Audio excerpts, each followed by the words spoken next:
భారతదేశంలో జరిగిన పెద్ద స్కామ్స్లో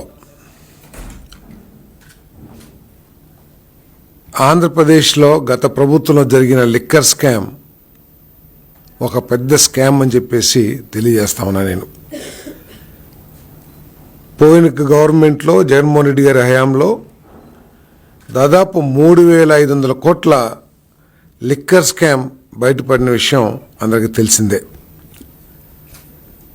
ఎన్నికల్లో రాజకీయ లబ్ధి కోసం మద్యపాన నిషేధం అంటూ ఊరూరా చెప్పి అధికారంలోకి వచ్చిన తర్వాత మద్యం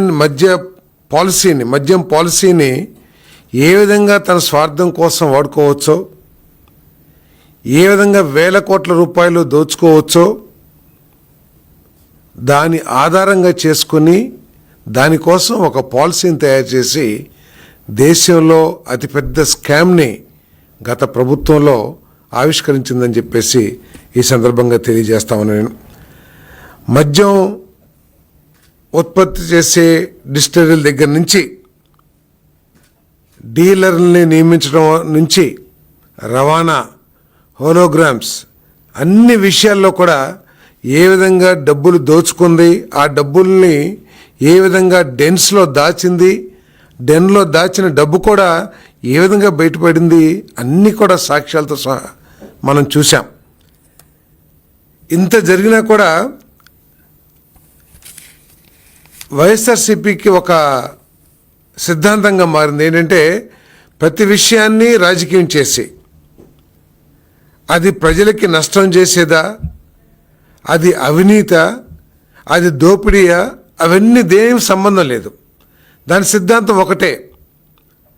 వాళ్ళ ప్రభుత్వంలో ఎటువంటి దోపిడీ చేసినా, ఎటువంటి అవినీతి చేసినా దాని గురించి మాట్లాడకూడదు, దాని గురించి ఎంక్వైరీ చేయకూడదు. ఎంక్వైరీ చేస్తే ఎదురుదాడి చేసి మా మీద కక్ష కట్టి మా మీద కుట్రతో ఇటువంటి అన్నీ కూడా చేస్తున్నారని చెప్పేసి ప్రజల దృష్టిని మరల్చడానికి, తమ పాపాలని దాచుకోవటానికి ప్రయత్నం చేస్తుందని చెప్పేసి ఈ సందర్భంగా నేను తెలియజేస్తా ఉన్నాను. నేను అంటే ఈ ఎదురుదాడి ద్వారా కులాల్ని, మతాల్ని, రాజకీయాల్ని వినియోగించి వారు చేసిన పాపాల నుంచి రక్షణ పొందటానికి ప్రయత్నం చేయటం చాలా దారుణం అని చెప్పేసి కూడా ఈ సందర్భంగా తెలియజేస్తా ఉన్నాను నేను. ఆయనకి కావాలంటేనేమో సిబిఐ ఎంక్వైరీలు కావాలి. ఆయనకి ఏదైనా లబ్ధి చేకూరుతుంది రాజకీయంగా కానీ, లేకపోతే ఇతరత్రా లబ్ధి చేకూరుతుందంటే సిబిఐ ఎంక్వైరీ అని చెప్పేసి డిమాండ్ చేస్తారు. సిబిఐ కానీ, ఈడీ కానీ, కేంద్ర ప్రభుత్వ సంస్థలు ఎంక్వైరీ చేసి తప్పులు చేసిన వాళ్ళని శిక్షించడానికి ప్రయత్నం చేస్తే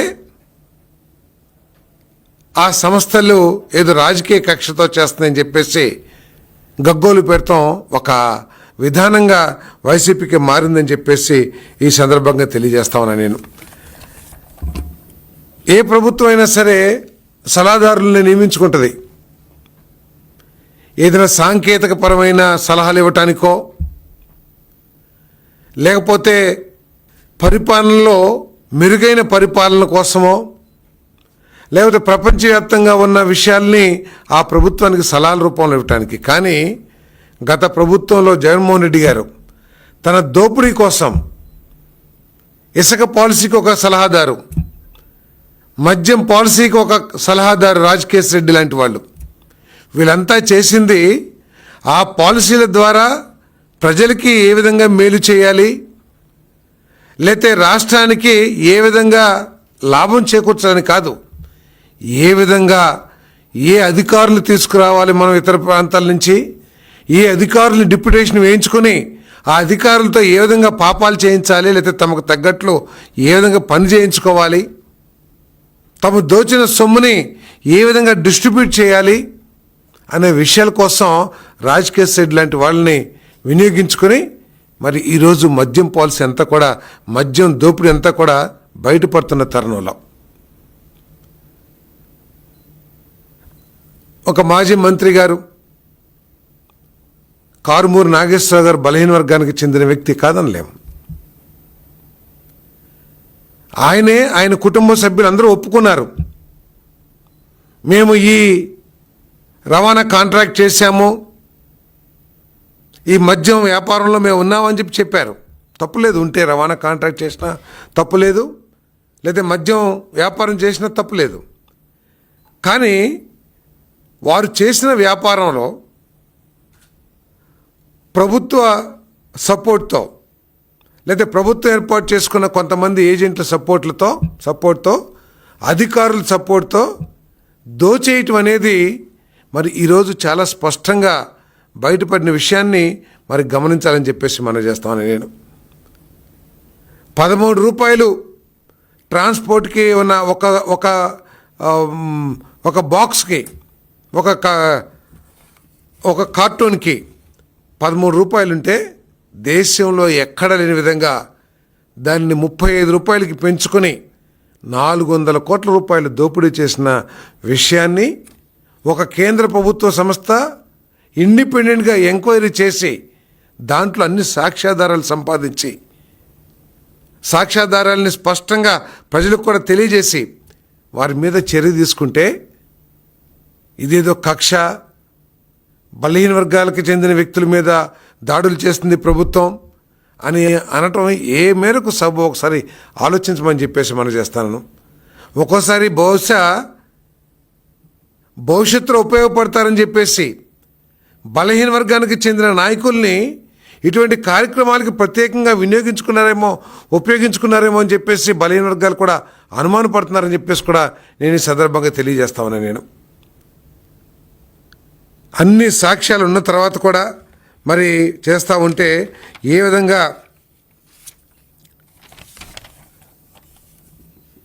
గొడ్డలి పార్టీ కులాన్ని మతాన్ని అడ్డుపెట్టి తాము చేసిన పాపాలని ఏ విధంగా కడుక్కోవాలని చెప్పేసి ప్రయత్నం చేస్తుందో కూడా ఒకసారి ఆలోచించాలని చెప్పేసి నేను ప్రజలందరినీ కూడా కోరుతామన్నా. నేను మరి ఎవరు చేసినా కూడా అది బలహీన వర్గాలు చేశారా లేకపోతే ఇతర వర్గాలు వారు చేశారా అనేది ఇక్కడ సమస్య కాదు.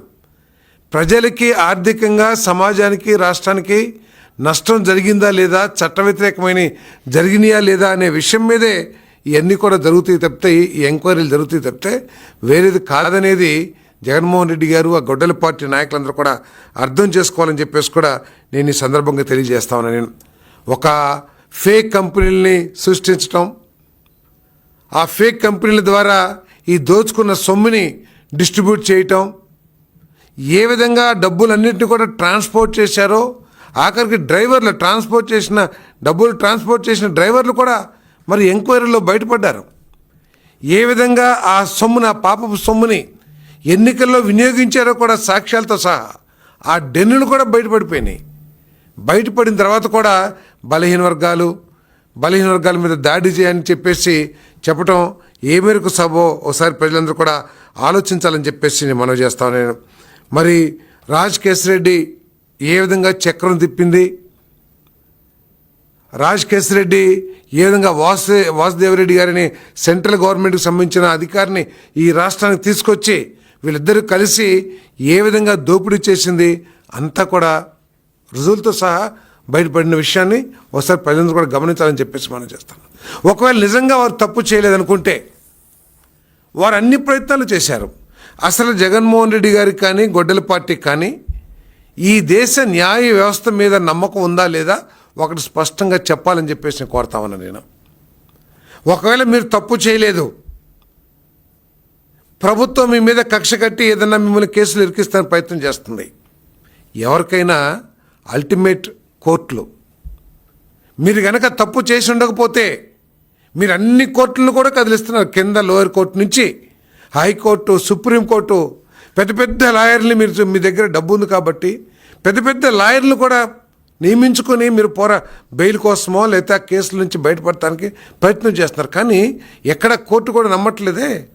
నమ్మటం కాదు, సాక్ష్యాధారాలు ఉన్నాయి కాబట్టి ఆ కోర్టులు కూడా మీకు బెయిల్ కానివ్వండి లేదా ఎటువంటి రిలీఫ్ ఇవ్వట్లేదనే విషయాన్ని ఎందుకు గమనించట్లేదో కూడా మరి ప్రజలు అర్థం చేసుకోవాలని చెప్పేసి కూడా నేను మరి ఈ సందర్భంగా నేను తెలియజేస్తాను. నేను మరి ఈ గత 5 సంవత్సరాల్లో ఇసుక కానివ్వండి, లేదు ఈ మద్యం కానివ్వండి, ఈ పాలసీలు చూస్తే జగన్మోహన్ రెడ్డి గారి ధనదాహానికి అవన్నీ కూడా ప్రతీకలని చెప్పేసి కూడా నేను ఈ సందర్భంగా తెలియజేస్తాను. ధనదాహం కోసమే ఆ పాలసీలు ప్రజల కోసమో లేకపోతే రాష్ట్రం కోసమో చేసిన పాలసీలు కాదు.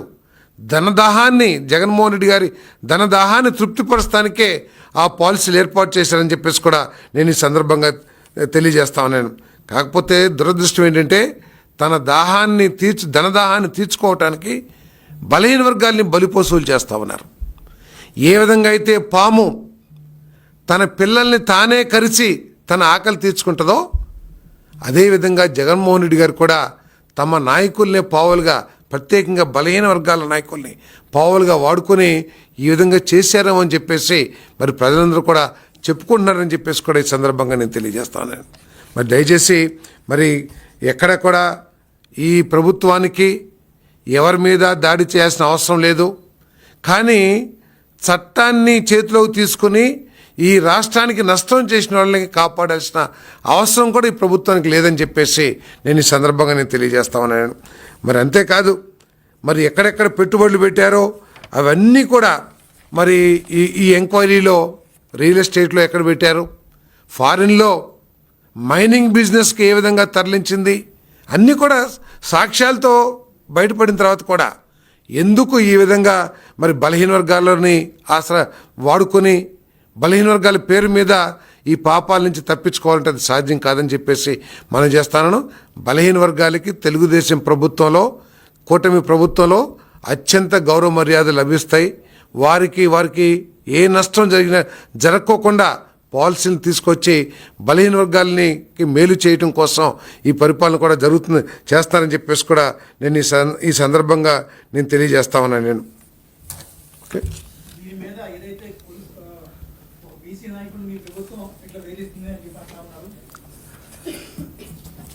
అసలు ఇది వేధింపు అని ఏ విధంగా అంటారో అని అంటాను నేను. ఒకవేళ నిజంగా ప్రభుత్వమే వేధించింది అనుకుందాం, కోర్టుల ఆఖరికి అత్యున్నత న్యాయస్థానాలు కూడా కార్బూర్ నాగేశ్వర్ కానీ వారి కుటుంబ సభ్యులు కానీ లేదు కేశ్ రెడ్డి గారు కానీ వీళ్ళందరూ కూడా హైకోర్టులకి సుప్రీంకోర్టులకు కూడా వెళ్ళొచ్చారు కదా. ఒకవేళ ఈ ప్రభుత్వమే తప్పు చేసుకుందని కొంచెంసేపు అనుకుందాం. తప్పు చేస్తే సాక్ష్యాలు లేకోకుండా, ఆధారాలు లేకోకుండా ఈ ప్రభుత్వం కక్షే సాధిస్తుంది అనుకుంటే కోర్టులు ఏమైపోయినాయి? అత్యున్నత న్యాయస్థానం కూడా ఆధారాలు ఉన్నాయనే కదా బెయిల్ ఇవ్వలేదు, లేకపోతే మీకు ఎటువంటి రిలీఫ్ ఇవ్వలేదు అనేది మీరు అందరూ కూడా మీరు ఆలోచించాలని చెప్పేసి మనం చేస్తాను. అంతేకాదు, నేను ఈ బీసీలు, మైనార్టీలు, ఎస్సీలు వీళ్ళందరూ కూడా జగన్మోహన్ రెడ్డి గారి నాయకత్వంలో జాగ్రత్త వహించాల్సిన అవసరం ఉందని చెప్పేసి నేను ఈ సందర్భంగా మనవి చేస్తా ఉన్నాను. నేను వారి దోపిడీకి వీరిని పావులుగా వాడుకొని ఆఖరికి ఏడు దాటాక తెప్ప తగిలేసే విధంగా జగన్మోహన్ రెడ్డి గారి ఆలోచనలు, విధానాలు కూడా ఉన్నాయని చెప్పేసి ఈ సందర్భంగా తెలియజేస్తా ఉన్నాను.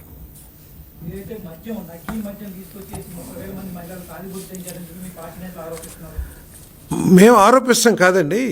మీరు కనుక హెల్త్ రికార్డ్స్ తీసుకుంటే గత 5 సంవత్సరాల్లో ఆ రోజే చాలా ల్యాబొరేటరీస్లో కూడా ఈ మద్యం అంత క్వాలిటీ లేనిది, ఈ మద్యం తాగితే ఆరోగ్యాలు చెడిపోతాయని చెప్పేసి ఆ రోజు అనేక సందర్భాల్లో చెప్పారు. ఏ రోజు కూడా ఆ మద్యాన్ని తీసేయటానికి కానీ, రిజెక్ట్ చేయడానికి కానీ, లేకపోతే వాళ్ళ మీద చర్యలు తీసుకుంటానికి కానీ ఎప్పుడు కూడా ఆ ప్రభుత్వం ఆలోచన చేయని విషయం ప్రజలందరూ కూడా తెలుసు. ఈ మద్యానికి బానిసలైన వారు కానివ్వండి, లేకపోతే మద్యం అలవాటు ఉన్నవారు కానివ్వండి, అనేక సందర్భాల్లో ఈ మద్యంతో మా ఆరోగ్యం చెడిపోతుంది, ఈ దొంగ మద్యం లేకపోతే ఈ స్పూరియస్ మద్యం ఇస్తున్నారని చెప్పేసి ఓపెన్గా మాట్లాడే వాళ్ళు ఏ విధంగా హతమార్చారో కూడా మనందరూ కూడా తెలుసు ఈ విషయం అని చెప్పేసి కూడా తెలియజేస్తాను నేను.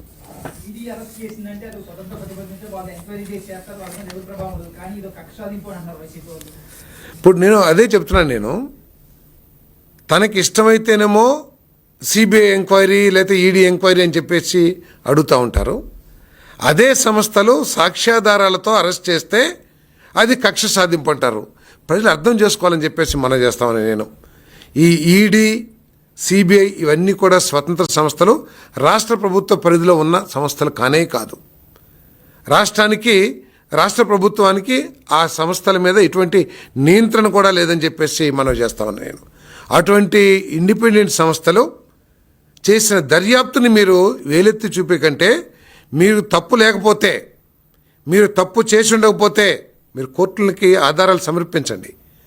అంతేకాని ఏదో బలహీన వర్గాల పేరు మీద, దళితుల పేరు మీద మీరు చేసిన పాపాల నుంచి మరి తప్పుకుందామంటే అది సాధ్యం కాదని చెప్పేసి ఈ సందర్భంగా తెలియజేస్తున్నాను. 100% గ్యారంటీగా బ్రాండ్గా అందరూ కూడా చెప్పేవాళ్ళు, దేశంలో ఎక్కడా లేని బ్రాండ్స్ ప్రెసిడెంట్ పేరు మీద లేకపోతే బూమ్ బూమ్ పేరు మీద రకరకాల బ్రాండ్స్ అన్నీ కూడా కేవలం ఈ రాష్ట్రంలోనే లభించాయి. పక్క తెలంగాణ దాని మూలంగానే ఏదైతే బూమ్ బూము లేకపోతే కొత్త కొత్త బ్రాండ్లు తీసుకొచ్చి పెట్టారో అవి తాగలేక ఆ రోజు పక్క రాష్ట్రాల నుంచి కూడా స్మగ్లింగ్ అవుతూ ఉండేది.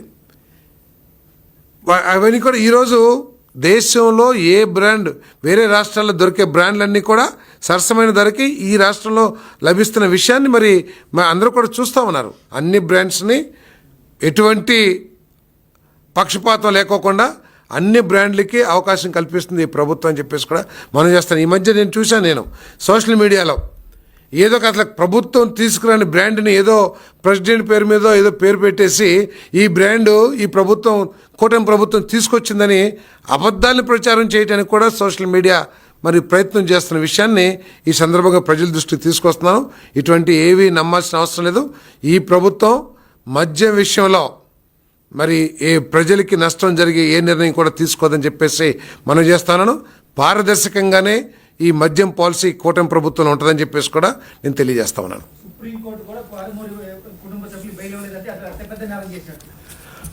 అదే నేను చెప్తున్నాను. జగన్మోహన్ రెడ్డి గారిని నేను అడుగుతా ఉన్నా, అసలు ఈ వైఎస్ఆర్ కాంగ్రెస్ పార్టీకి ఈ దేశ న్యాయ వ్యవస్థ మీద నమ్మకం ఉందా లేదా? మీరు తప్పు చేయకపోతే నాకు న్యాయ వ్యవస్థ ఉందనే ధైర్యం ఈరోజు కోట్లాది మంది ప్రజలు ఎవరు నష్టం చేసినా కూడా నాకు కోర్టులో నేను ఒక ధైర్యంతో ఈ రాష్ట్రంలో దేశంలో ప్రజలందరూ కూడా జీవిస్తూ ఉన్నారు. మరి అటువంటి న్యాయస్థానాల మీద కూటమి మన గొడ్డలి పార్టీకి నమ్మకం ఉందా లేదా అని చెప్పేసి నేను ప్రశ్నిస్తా ఉన్నాను. వీళ్ళందరూ కూడా ఈ మద్యం పాలసీలు ఎవరైతే అరెస్ట్ అయ్యారో ఈడీ ఎంక్వైరీలో తప్పులు దొరికిన తర్వాత, నేరం రుజువైన తర్వాత ఎవరైతే అరెస్ట్ అయ్యారో ప్రతి ఒక్కళ్ళు కూడా అత్యున్నతమైన న్యాయస్థానానికి వెళ్ళారు. వాళ్ళు ప్లీడ్ చేశారు మేము తప్పు చేయలేదని. కానీ అక్కడ ఆధారాలు స్పష్టంగా కనపడుతున్నప్పుడు ఏ కోర్టు అయినా ఏ విధంగా రిలీఫ్ ఇస్తుంది? రిలీఫ్ ఇవ్వలేదు, వాళ్ళకి బెయిల్ ఇవ్వలేదు, లేకపోతే ఎటువంటి రిలీఫ్ ఇవ్వలేదు. కాబట్టి చట్టం తన పని తాను చేసుకుపోతూ ఉంది. ఈడీ చర్యలు తీసుకుంటుంది.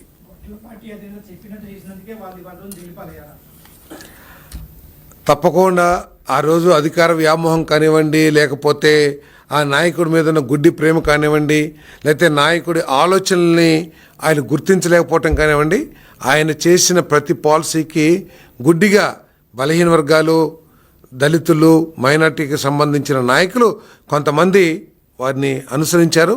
వాళ్ళ మూలంగా ఆ నాయకుడి మూలంగా ఈరోజు బలహీన వర్గ నాయకులు, బలహీన వర్గానికి చెందిన నాయకులు, దళితులు వీళ్ళందరూ కూడా ఇబ్బంది పడుతున్న విషయం సమాజం అంతా కూడా చూస్తూ ఉంది.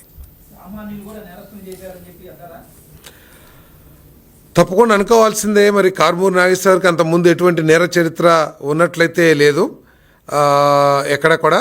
మరి ఈరోజు ఇంత పెద్ద స్కామ్లో ఇరుక్కున్నారంటే అది కేవలం జగన్మోహన్ రెడ్డి గారి డిజైన్ అని చెప్పేసి కూడా నేను భావిస్తూ ఉన్నాను. మద్యం పాలసీలో మరి వారిని ఒక పావుగా వాడుకున్నారని చెప్పేసి కూడా నేను భావిస్తూ ఉన్నాను. కొన్ని వేల కోట్ల రూపాయలు ఈరోజు ఇతర దేశాల్లో మైనింగ్లో పెడతా ఉన్నారు, రియల్ ఎస్టేట్లో పెడతా ఉన్నారు. వీరి కుటుంబాన్ని, అదేవిధంగా కుటుంబానికి సంబంధించిన సంస్థల్ని, ఆఖరికి మహిళల అకౌంట్లో కూడా మరి వేసి ఈరోజు మహిళలు కూడా ఇబ్బంది పడే విధంగా కేవలం మరి ఆనాటి ప్రభుత్వం యొక్క నాయకుడి యొక్క డిజైన్ అని చెప్పేసి కూడా నేను భావిస్తున్నాను.